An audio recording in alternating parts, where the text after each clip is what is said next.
The case to keep former President Donald Trump off the ballot heads to the Supreme Court. And Disney has its sights set on the video game industry with an epic announcement. The Morning Rundown starts now. From the Straight Arrow News Studio, bringing the stories that matter to you from across the United States and around the world. This is the Morning Rundown. Today is Thursday, February 8th. Thank you for joining us. I'm Kara Rucker. This morning, the Supreme Court is set to hear oral arguments in the case deciding whether former President Donald Trump is eligible to run for president again. The 9 justices will ultimately decide if the Colorado Supreme Court was right in its decision to bar Trump from the primary ballot using Section 3 of the 14th Amendment. Remember, that's known as the Insurrection Clause, which bans officials from holding public office again if they took an oath to support the Constitution and then engaged in insurrection. Trump and his team argued this does not apply to Trump for several reasons, saying the provision doesn't apply to the president, that his actions leading up to and on January 6th don't constitute an insurrection, and that Congress enforces the clause, not state or federal courts.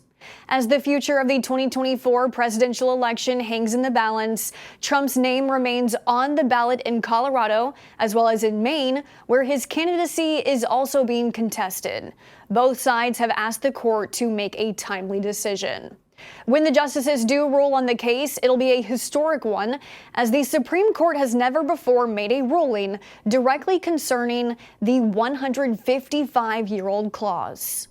Special counsel Robert Hur has concluded his year-long investigation into President Joe Biden's handling of classified documents, and a report detailing the investigation is expected to be released soon to lawmakers and the public. That will come after the White House reviews it for potential executive privilege issues. Classified documents were found in Biden's Washington, D.C. office he used after being vice president, as well as at his home in Delaware. The president has denied any wrongdoing. Multiple media outlets suggest the report is not likely to recommend any charges. U.S. Attorney General Merrick Garland says he is committed to making as much of the report public as soon as possible.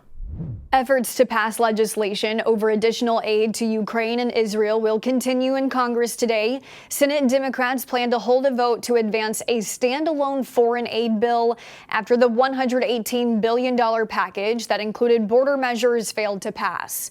5 Democrats joined the majority of Republicans voting against that bill. Only 4 of the Senate's 49 Republicans voted for it. Senate Republicans argued the bill did not do enough to address the border crisis, with former President Trump and House Speaker Mike Johnson both coming out against it.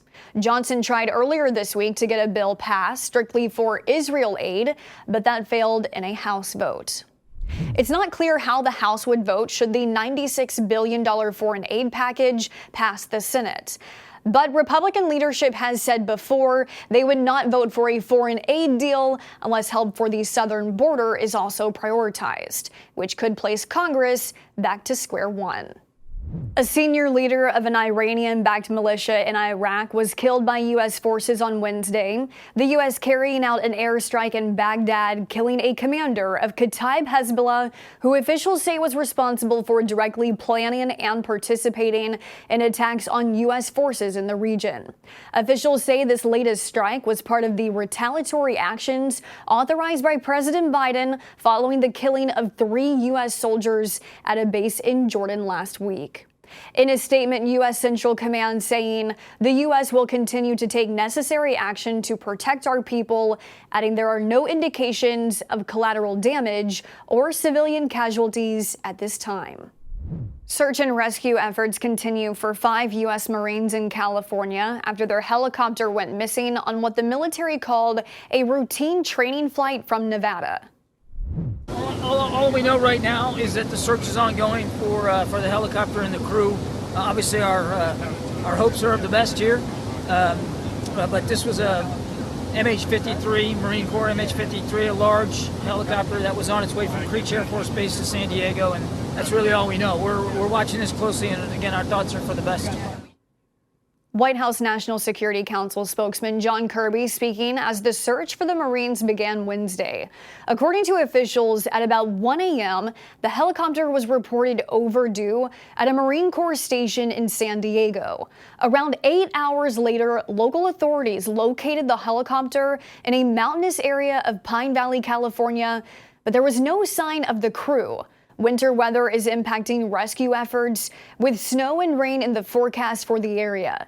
And heavy cloud cover on Wednesday morning prevented the local sheriff's department from sending up its own helicopter to search for the missing Marines.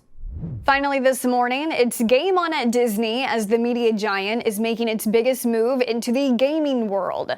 Disney is investing $1.5 billion in Epic Games, the makers of Fortnite. The company is saying the collaboration will create all new video games and an entertainment universe where players can engage with content from Disney, Pixar, Marvel, and more. This is not the first partnership between the two companies, as Disney characters have appeared on Fortnite in the past. It is not yet known when this new project will launch. These are your top stories for this Thursday. Along with the morning rundown, you can now subscribe to our newest podcast, Weapons and Warfare. Find out more information on both shows at our website, san.com. Unbiased, straight facts, that's Straight Arrow News. We'll see you back here tomorrow. Until then, I'm Kara Rucker. Have a great day.